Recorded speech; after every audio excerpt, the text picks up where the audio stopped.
Hey guys, Sandy here. Welcome back to the channel. Today I am finally going to build my ink carousels. Well, maybe just one of them. I have ink carousel for distress and I have ink carousel for slim, which will fit all of my other ink pads that I have. So I got this from Stampin' Storage, and could I have cut this with my own laser and done this? You bet your sweet bippy I could have. Did I want to do that? No, I did not. So this is what I got. I'm excited. I honestly don't know if I want to do this one, or I don't know if I want to do this one or the distress. I don't know. But I figured I would put this together and pop some ink pads in it and see what it turns out. So let's see what I can do. Oh, and the whole reason why I'm doing this is because I am at corporate right now and I can't do a Whiny Wednesday live. So this is what we're doing. Anyway, let's see what I can do. All right, guys, so I am following the instructions. And it says to place these all on here kind of like a shelf, like have them resting. And then you need to make sure that you're putting them all in the same way because they are lined up in a certain way. So I don't do that. I'm like, what the heck is wrong with me? So I go through and line them all up together in the same way and make sure that they all match, instead of just trying to pop them on there. So you can see that there is a way to line them up, and I'm not lining them up in the way I should be yet again. Then I realized that there is a cutout that kind of looks like an A that you can line up so that they're all in the same way together, because, you know, wasn't paying attention, but that's fine. So I get them all lined up in the correct way, and then I'm going to rest them all on this thing right here. So I go ahead and I do that, and then I struggle and I struggle and I struggle. And fun fact, I do go ahead and take the camera off because it took me that long. I will say that I found it to be easier to do this in a different way than what the instructions said. Now, I don't know if that's just my user error or I just discovered a way that was easier. Who knows? It could be me. So I get them all lined up on this little sucker right here. And I'm like, oh, this is cool. And then the instructions say line up and do it across, right? Like across from it. So I tried to do that. Maybe it would have been easier if I would have had a second set of hands and I could have done this, like I could have done it across from each other like it's recommended, but yeah, it doesn't happen, you guys. Like, I am struggling with this. It's just not working for me. I am having issues. 100% I'm having some issues here. And I'm not exactly sure what the heck I'm doing. Like, I am the kind of person that can follow instructions. Like, I don't not follow instructions. Like, I read the instructions when I have to put together something to make sure I'm doing it the correct way.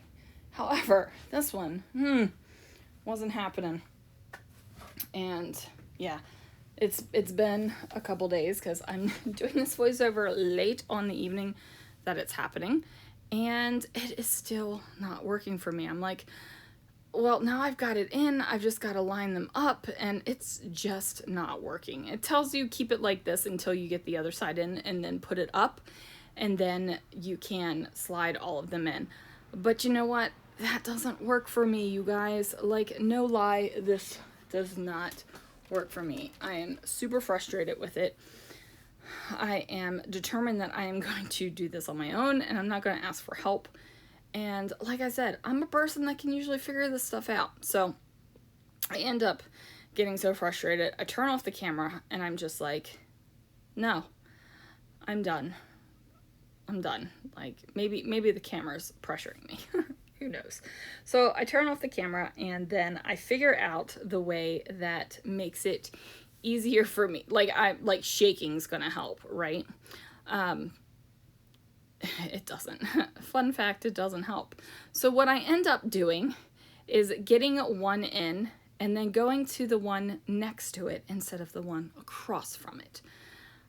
Once I start doing that, then I just keep moving on with the pieces and they start sliding in really easily, right? Like, look at this. This is happening so much quicker once I stopped following the instructions to go across from it and then started doing it my own way, which was right next to it.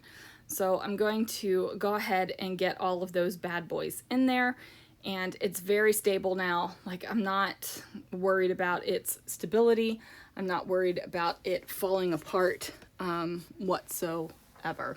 So I'm going to go ahead and make sure everything's nice and tight in there and push everything against its outside piece, and then I'm going to glue.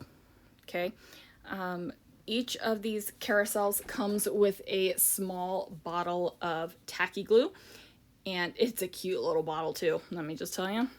And it says to put glue inside the grooves here and then put it on top, flip it over, put glue on the grooves on the other side, and then you have your stuff. It's nice and glued in. You don't have issues. So that's what I did. Now I will tell you, some of the spaces I put a little bit much glue, okay? And it was squeezing out of the gap. So I would rather have a little bit much glue than not enough, and I ended up just wiping it off with my fingers. So this is raw wood and MDF, and I'm not going to leave it as raw wood and MDF. I am going to paint it. I think you could have bought these painted if you wanted to, but the price increased a lot, and I figured it would be cheaper for me to just buy a can of spray paint and spray paint it myself. You know what I'm saying? So I'm not really too concerned. Now, I guess I could have sprayed all the pieces before I put it together, but I really wasn't thinking that far ahead. Plus, with all the wiggling and moving and stuff around like that, I probably would have scraped the crap out of it, so I'm not going to really be concerned with that. So I'm pushing down, making sure that it is nice and snug and it all is fitting there down in the cracks.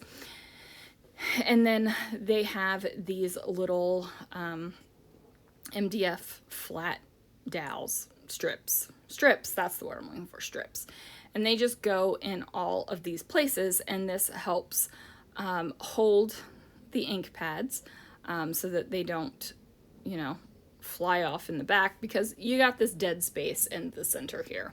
So I guess if you really wanted to, you could hide stuff in there and not totally glue on your lid, but I have no desire to hide stuff in there. I've got enough spaces where I have stuff out in plain sight that I forget about it. So if I ever hid something in there, I don't think I would ever remember. Now, this is the, I forget what it's called, but it holds 1-inch ink cubes, and it also holds normal size ink pads. And you'll see that the ink pads that I have, it totally fits inside there. And I doing this and then adding in the Distress ink one that I purchased as well that I've not put together yet, will clear off an entire shelf of where I want to keep my stamps. And these are just going to go in the Calyx cube, which you will be able to see at the end of the video. It's real short and sweet and choppy, but it works. So yeah. So guys, this is sadly the video you're getting instead of Whiny Wednesday Live. I've been at corporate for the past couple days, and yeah, there is no Whiny Wednesdays happening right now. Should be back next Wednesday, as long as nothing goes crazy. Fingers crossed nothing goes crazy, right? So now I'm going to flip that over so that it spins. I'm giving you the, check this out, it's spinning type thing. And you can't see now, but I am kind of wiping off the glue that's seeping out with my finger. I probably could have gotten a rag or something, but you know, I was too lazy to do that.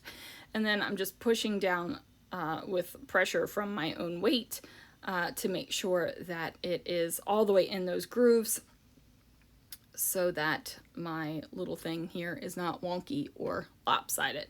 So unfortunately, you can't see me trying out the ink pads, and I realized that after I was finished because this was going to be the end of the video, but I was like, oh dummy, they can't even see what you're doing.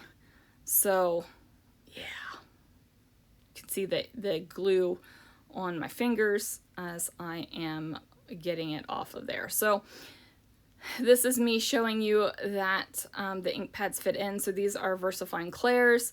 The little 1-inch ink cubes fit in there. My Catherine Poolers fit in there. I guess now I just got to figure out what I'm doing to label them. And then that's what it looks like in the Kallax. So thanks for watching, guys. I will see you guys again real soon for another video.